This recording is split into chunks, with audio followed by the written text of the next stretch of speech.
निश्चितपणे त्यांनी लेटर लिहिलेलं श्री शिंदेने तर गजानन कीर्तीकरांना शिवसेनेतून काढून टाका, त्यांनी काम नाही केलं शिवसेनेतून, मुलाचं काम केलंय, कसं बघताय पूर्ण? असा प्रसंग महाभारतामध्ये सुद्धा आलेला होता आणि अर्जुनाने आपलं गांडीव धनुष्य हे खाली ठेवलेलं होतं. श्रीकृष्णाने त्यांना समजावून सांगितलं, भगवान श्रीकृष्णाने, की ज्या वेळेला समोरचा मनुष्य युद्धामध्ये तुमच्या समोर उभा राहतो त्यावेळेला तो तुमचा नातलग नाही, तो तुमचा पिता नाही, तो तुमचा पुत्र नाही, तुम्हाला युद्ध करायला लागेल. त्यांना सुद्धा असं सांगणारा कोण भेटला असता त्यांनी सुद्धा युद्ध केलं असतं. शेवटी एक घरगुती हे होता आणि माझी खात्री आहे की त्यांनी तिथली संघटना बांधवण्यासाठी मनापासून कष्ट घेतले, जे मी स्वतः बघितलेलं आहे. त्याच्यामुळे एखाद्या वेळेला असं घडलं असेल, ते काही स्वतःहून त्यांनी उघड प्रचार केलेला नाही.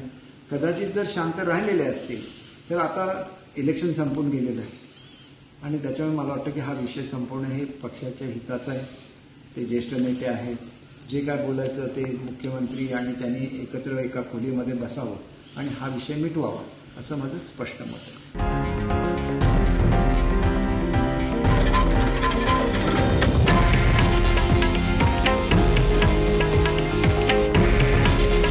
हे आहे देशातील नंबर 1 न्यूज नेटवर्क आणि आपण पाहत आहात TV9 मराठी. काळजी तुमची, हित महाराष्ट्राचं.